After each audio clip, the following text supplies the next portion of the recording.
captain's voice is shaking, really shaking, as he shouts into the aisle louder than the alarms echoing through the cabin. Is there anyone on this flight? Anyone at all with fighter pilot experience? His eyes are wide and he's sweating hard. One of the flight crew is holding the co-pilot's arm because he's unconscious, and there's blood. Something is seriously wrong here. We're 30,000 feet above the Atlantic Ocean, and this aircraft is suddenly flying with one hand tied behind its back. Systems are down, controls are moving slow, and the flight deck is hanging by a thread. Passengers freeze in their seats. Not one person moves. Then something happens. A quiet man wearing a faded flannel shirt stands up from business class, moving like he's done this before. No one knows him and no one expects him, but he's walking toward the captain like it's pure muscle memory. And right then, every single person on that plane realizes the same truth deep in their bones. This man they'd all ignored, the one some passengers actually mocked when he boarded with his kid, might be the only thing keeping 248 souls from dropping out of the sky. Before I show you how we got here, do me a favor real quick. Hit like on this video if you believe true strength doesn't always wear a suit. Drop a comment and tell me what country you're watching from. And if you want more emotional true stories like this every week, make sure you're subscribed because this story's just getting started. Let's rewind. 4 hours earlier, Flight 394 had just climbed above the clouds, slicing clean through the sky between London and New York. Inside, business class looked like any other late-night flight reserved for the polished and powerful. You know the type I'm talking about. Dim lights, pressed collars, and people pretending they weren't completely glued to their phones. The scent of roasted coffee and Italian cologne drifted through the cabin. Rows of executives were staring at glowing screens, replying to emails they didn't really need to send, and drinking wine they barely tasted. For most of them, travel had become routine, expected, just another part of the job. But not for the guy in seat 3B. That seat didn't belong on this flight. At least not if you asked passengers like Victoria Hale. Victoria was skimming through her quarterly reports like she already knew what they were going to say, and she probably did. She was the CEO of a billion-dollar medical tech firm, and she wasn't flying commercial because she wanted to. Her private jet was grounded for maintenance. Otherwise, she wouldn't even be in this cabin. She wore authority like a tailored jacket. Her jewelry was simple, elegant, and expensive. Her hair was pinned up so precisely it couldn't have moved in a hurricane. Next to her was the man she'd been side-eyeing since boarding, and she'd been silently judging him ever since. He was thick-shouldered, quiet, and unshaven. His flannel shirt was buttoned unevenly near the bottom, and his boots didn't shine when the cabin lights hit them.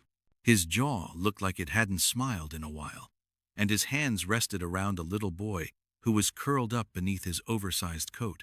The boy, maybe 8 years old, looked exhausted from the moment he sat down. He didn't say much, just stared at the seat back in front of him while hugging a frayed stuffed rabbit. Victoria shifted uncomfortably in her seat, then hit the call button. When the flight attendant leaned down, she didn't even bother to whisper. "Quick question," she said. "Was this section accidentally downgraded?" The attendant did her best to smile. "I'm sorry." Victoria gestured toward the man next to her with the flick of a manicured finger. "This section is supposed to be business class, right? Just wondering if some bookings got reshuffled." The flight attendant gave a polite but uncomfortable nod and walked on. The man next to her didn't speak. He just pulled the coat tighter around his son, who drifted into a shallow sleep. Victoria wasn't done, though. "I paid full fare," she muttered under her breath. The least they could do is keep the section quiet.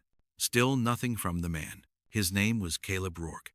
He was 40 years old with grease under his nails, year-old grief behind his eyes, and a little boy next to him who was the only thing keeping him moving forward. He hadn't flown in years, and he hoped he'd never have to again. But tonight wasn't about comfort. It was about hope. Dylan, the boy, was sick. Not flu sick or flying with an earache sick. He was sick in ways the world doesn't make simple. He had an immune system disorder with too many tests and not enough answers. It was the kind of sickness that drained savings faster than doctors' return calls. This flight, this single overnight flight, was headed to the research hospital in New York that might be able to help. And this was their chance. His truck back home barely ran. His credit cards were maxed. and his work boots were splitting at the heel. But his son needed a miracle. So the judgment in Victoria's voice? He'd heard it all before. Grocery stores, parent-teacher meetings, job interviews when he couldn't afford new jeans. It didn't hurt anymore, not like it used to. Outside the window, the sky looked calm. But inside Caleb's chest, a storm was building. 20 minutes passed in silence.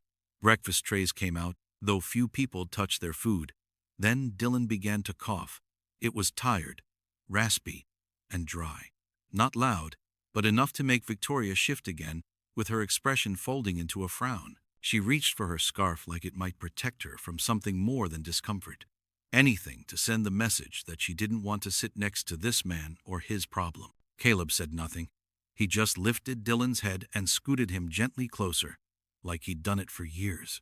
Then softly, there was a rumble. Nothing dramatic at first. Just a wobble that made drinks shake, and a few passengers gripped the armrests. 15 seconds later came a second jolt, this one strong enough to buckle trays and knock over someone's orange juice. Heads turned. The plane's rhythm had changed. From the cockpit came static, then a voice. "Ladies and gentlemen, we've encountered a hydraulic system malfunction. We're assessing the issue." Now the energy shifted. Tension was building like pressure behind a sealed valve. And then the voice returned, more urgent this time, and very human. "If anyone on board has military aviation experience, particularly fighter jet flight time, please identify yourself to a member of the flight crew immediately." Victoria sat up straight. "Fighter jets?" she said, almost laughing. "Is this a joke?" It wasn't. She watched, completely stunned, as the man next to her, the one in the flannel shirt she'd silently judged for the last hour, stood without a word. He handed his son's little bear back into small hands, whispered something only Dylan would hear, and walked to the front of the plane. Not fast or dramatic, just calm, quiet, and certain. Victoria couldn't take her eyes off him, and neither could anyone else on the plane. And none of them, not even Dylan, knew just how much that moment was about to matter. The cockpit door shut softly behind him. Inside, it was nothing like the calm silence of business class. It was pure chaos stitched together by blinking lights and muscle memory. Alarms were blaring. One red, two yellow. A soft electronic beeping kept pulsing from the overhead panel. The co-pilot was slumped sideways in his seat, with a nasty gash on his temple, fading in and out of consciousness. Blood had smeared the collar of his shirt. Captain Lawson didn't even turn at first. He was too busy wrestling the yoke, holding the aircraft steady with both palms white-knuckled and rigid. When he finally glanced back and saw Caleb standing there, something shifted in his expression. Not relief, not panic, recognition. "You Rourke?" he asked.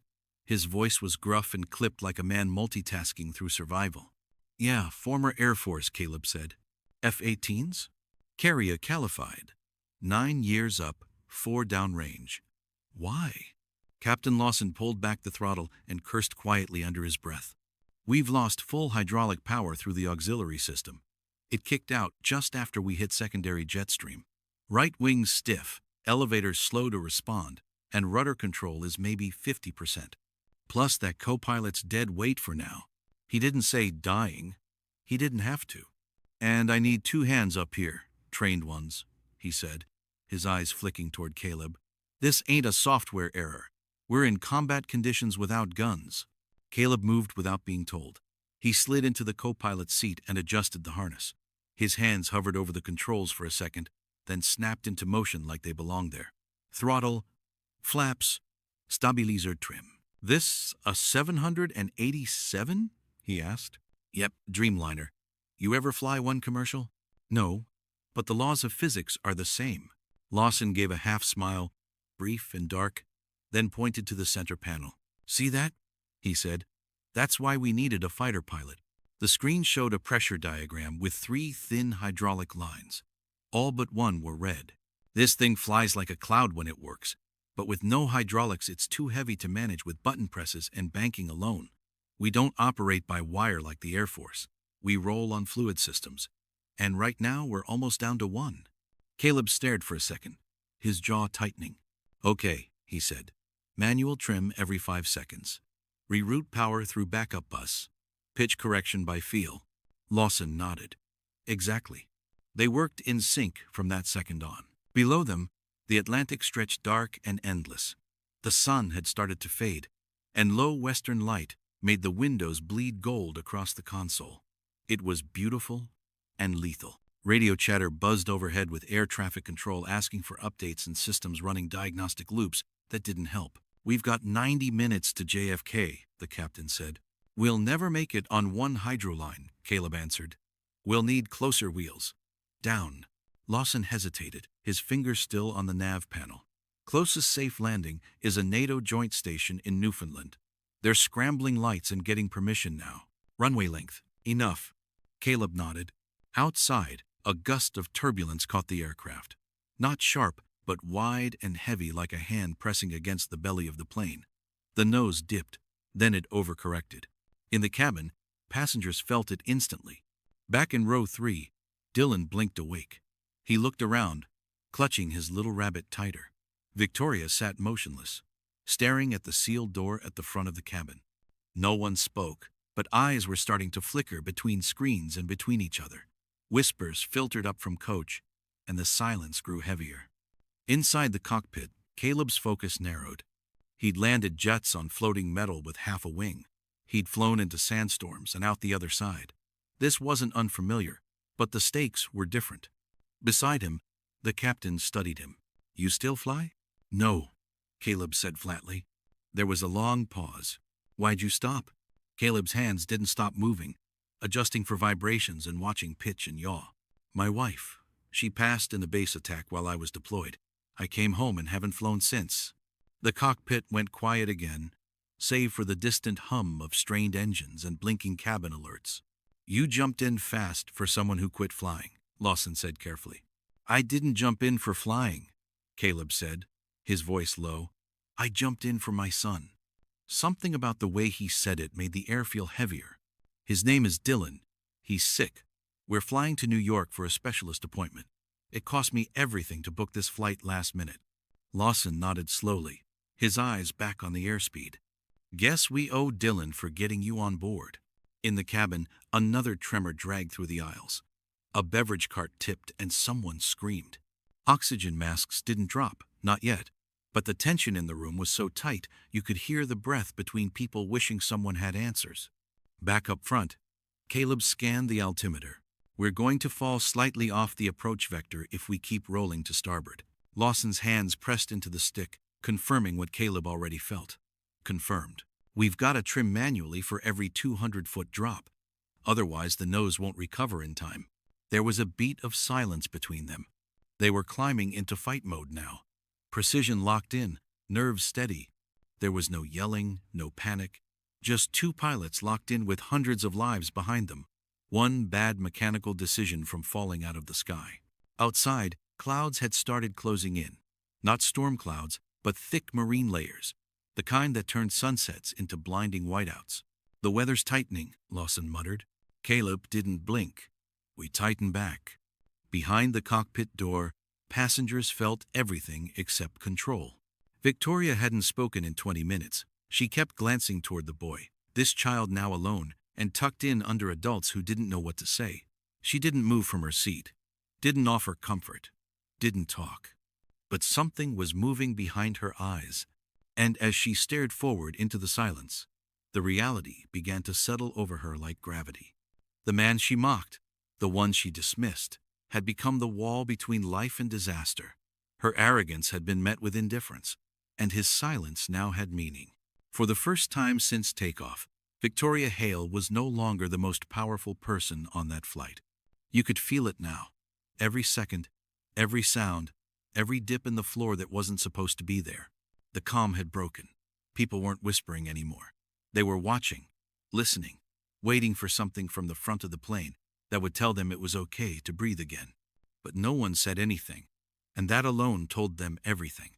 Seatbelt lights stayed on, crew stayed strapped in, the only thing moving was time. And behind that locked cockpit door, two pilots were fighting to keep the plane in the sky. One who had been trained for this, and one who had lived for this. The captain spoke softly, his voice tight with focus. "We're entering a shallow descent now. We've got a 24-degree offset. You feel that pull to the right?" Yeah, Caleb muttered. She's pulling against the manual trim, a little heavier than I expected. He rolled one hand over the yoke and made an adjustment without thinking. It worked. We're getting wind drift from the Pacific front. Turbulence layer's not going to settle until we're below cloud ceiling, Lawson said. Caleb didn't answer right away. He was too busy watching the climb descent readings. The numbers didn't lie. They never did. This wasn't going to be a smooth landing. If anything, it would be a fight all the way to the ground. You sure you're good? The captain asked. Caleb gave a short nod. He didn't speak more than needed. He never did. But his hands, those spoke fluently. Back in the cabin, people braced. But they didn't know what they were bracing for. Seatbacks were upright, laptops shoved into bags. That fake calm people put on in moments like this had started to peel away. And in all that not knowing, one row sat heavier than the rest. Row 3. Victoria hadn't moved, not a word since Caleb walked past her, with steel in his step and purpose in his eyes. She hadn't stopped watching the cockpit door since. The boy sat across the aisle, hugging that blue stuffed rabbit, the way some kids hold onto flashlights in thunderstorms. His small body was tucked tight under the airline blanket, his head propped against a stranger's shoulder. A woman next to him, maybe a schoolteacher on her way home, kept whispering little comforts to him. Your daddy's gonna be fine, she kept saying. He's strong. He knows what he's doing. And for reasons the boy couldn't explain, he nodded like he believed it. But deep down, he was scared. He wasn't scared of the plane crashing.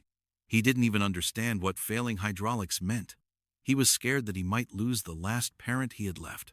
Up front, nothing had moved in over 30 minutes. Victoria kept glancing toward the cockpit door like it might open any second and tell her this whole thing had been handled, fixed. No big deal. But it hadn't opened. And that silence was louder than screaming. Inside the cockpit, the silence wasn't silence. It was calculation. It was muscle. It was instinct. The plane had dropped about 4,000 feet as they prepped for approach. It wasn't about altitude anymore. It was about angle. About lining up a bird that no longer wanted to cooperate with an airport. Most pilots only used in simulators. Lawson keyed into comms, his voice steady. Tower, this is Delta 49er1. Manual descent in progress, 2 souls at the controls, co-pilot down. Repeat, no auxiliary system functionality. External gear unconfirmed. There was a pause on the other side. Static. Then, copy. Delta 491. Emergency strip is lit. Winds at 10 from west. Runway 35 open. Full green. Lawson looked over at Caleb. You want to bring her in? Caleb gave a small nod. Not out of ego, out of ownership. I've got her. That's all he said. And as he reached for the final control bank, the air seemed to shift. The weight returned. Heavy but familiar. Every stitched seam of training, every second he'd ever spent in cockpits, with his name painted on the side. It was muscle memory now, layered with something deeper. This time, it wasn't war. It wasn't flags or airspace violations. This was his son in the cabin, waiting. Caleb adjusted the control trim by feel. Stabilizers were twitching slightly but responding. She's fighting us, he said. Lawson nodded. Yeah, but she's still flying. Seconds passed like years. Then Lawson asked something most pilots wouldn't in this moment. You ever think you'd be back in one of these again? Caleb smiled faintly, just one corner of the mouth. No, but I never stopped dreaming about flying for something that mattered. And back in row 3, tears slid down Victoria's cheek. Not loud, not showy, just there. It wasn't just guilt. It was something slower. Something that builds when you realize how badly you misjudged someone. She'd mocked him, wrote him off in her mind before he'd spoken a single word, and now his hands were on the stick, holding her life in the air. All her money, her power, her status, none of it could help her now. Not like he could. She looked at the boy again, and for the first time in years, she wished she had something better to offer someone than advice or equity or a business card. She wished she had kindness. The plan was simple now. It had to be. Too many moving pieces would break the plane apart mid-approach. Reduce idle, full flaps, gear down once confirmed, crosswind compensation to the left, trim every 7 seconds, cleared strip, Lights on the ground. We're landing this like a carrier descent, Caleb muttered, watching the horizon tilt just slightly against the stabilizers. Except 10 times heavier, Lawson added. The plane began to descend into cloud cover. Cabin lights dimmed automatically. The sky went from gold to glassy white outside the windows. Another bump. Not violence, just warning. This was happening. 5 minutes to the runway, and there was no backing out now. The runway was still invisible, just a gray blur ahead. Outside, the windows glowed white as the plane cut through heavy cloud cover, descending faster now. But it wasn't smooth. Every shift in wind threw the aircraft off 2 degrees left, then back again. Inside the cockpit, Caleb's jaw was set, hands firm on the controls, breathing slow. Captain Lawson watched the monitors, calling out numbers like he'd memorized them decades ago. 175 knots. We're still too fast. Incremental flaps. Manual air brake deploy. Hold pitch. Still pulling to the right. I've got her. Caleb's voice didn't rise. Not once. Just steady. Like steel. Warmed by time. Sweat rolled down his temple. His mind was running ahead of the gauges, calculating descent angles, weighing the plane's offset against the real-time crosswinds, estimating landing gear resistance manually. Guesswork rooted in instinct, in training, in muscle memory, pulled from a life he'd closed the door on years ago. Behind that locked cockpit door, the rest of the plane had gone quiet. Not calm, just quiet. People gripped armrests, closed their eyes, clasped hands without realizing it. Overhead lights dimmed slightly as the aircraft hit 10,000 feet. Emergency descent protocol engaged automatically. In row 3, Dylan could feel the shift. Not just the pressure in his ears or the steady drop in altitude, but the way the flight attendants strapped themselves in. The way one of them quietly said, "I love you," into her phone while pretending to check service signal. He wasn't dumb.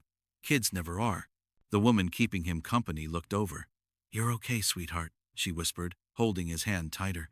"Your dad is saving us." And for some reason, Dylan nodded like he already knew. At the very front, Victoria gripped both armrests so hard her knuckles ached. Her designer scarf had fallen sideways. She didn't bother to fix it. She couldn't stop thinking about that man, about everything she'd said before the storm began. The assumptions, the quiet superiority, her complete lack of curiosity about who he was, what he'd been through, or what it might have cost him to even be sitting in that seat beside his son. Now he was the only reason she was still airborne. She let out a shaky breath, not because she was suddenly brave, but because she knew now she wasn't. "We're lined up," Caleb said. Still flat, still focused. Lawson checked his visuals, then recalculated wind drag on their left engine. "We'll need soft rudder inputs," he said. "Give it too much and she'll yaw hard." Caleb nodded, watching the blurred runway edges come into view. Below them, flashing red lights lined up in 2 rows of blinking eyes. An emergency crew waited with sirens off and engines warmed. "Gear status?" Caleb asked. "Manual override says extended," Lawson replied. "But we won't know if they locked until we hit." "Great." It was a half joke. Almost. The aircraft was fully committed now. No going around, no second pass. There wasn't enough power, enough fuel, or enough systems. Every second burned like a match. Altitude, 1,100 feet. Speed, 145 knots. 20 seconds from the strip. A mechanical clunk echoed through the forward cabin. Landing gear swinging into place. Half the passengers winced. Some prayed so hard their lips trembled. A man in the back started softly crying. Others were paralyzed, desperate to hear someone say it's going to be all right. But silence weighs more at altitude, especially when the ground is rising. "Trim now," Caleb said. Lawson corrected with 2 firm taps. The plane responded slowly. "We're dipping left, compensating. Altitude 600 feet. The runway was now clear through the windshield. The aircraft's nose lined up, then wobbled, then recentered. Lights below flashed faster. That's when the turbulence hit. One final shove. It knocked the tail just enough to spin the nose 5 degrees off center. "Damn it, she's yawing." "I've got it," Caleb snapped, pulling hard with his left and adjusting flaps with his right, correcting the pitch and trimming mid-bank, using only pressured control surfaces reacting like dead weight. Victoria gasped when the plane tipped sideways for a fraction too long. Trays slid. People screamed. Then nothing but the wheels coming for the earth. "Brace for impact," Lawson breathed. The left rear wheel hit first, hard, then the right, unevenly. The entire cabin shook like a soda can dropped onto concrete. 1, 2, 3 seconds of sparks beneath them. Luggage slammed in overhead bins. Some burst open. The nose tilted down dangerously before Caleb locked it in a firm line and pulled up. Then finally, the front gear met the ground. More sparks, smoke. Something screeched. Something groaned. The entire plane fought itself sideways before correcting. Corridors of flame raced backward from the tires, then fizzled out beneath emergency foam sprayed from both sides. People screamed, then silence. For 5 full seconds, no one spoke, no one breathed. And then, like a cork popping out of a bottle, applause exploded. Crying, talking, gripping strangers' arms. Lives had just been returned. Not through luck, through skill. The cockpit was still. Lawson let go of the yoke first. "You just landed a 250-ton aircraft with half a flight system and a guess on the gear lock," he said, his voice broken in patches. "That was impossible." Caleb didn't move. He just stared ahead, then finally leaned back and whispered, "Tell my son I'm coming," and walked out. In the cabin, people turned as the cockpit door opened.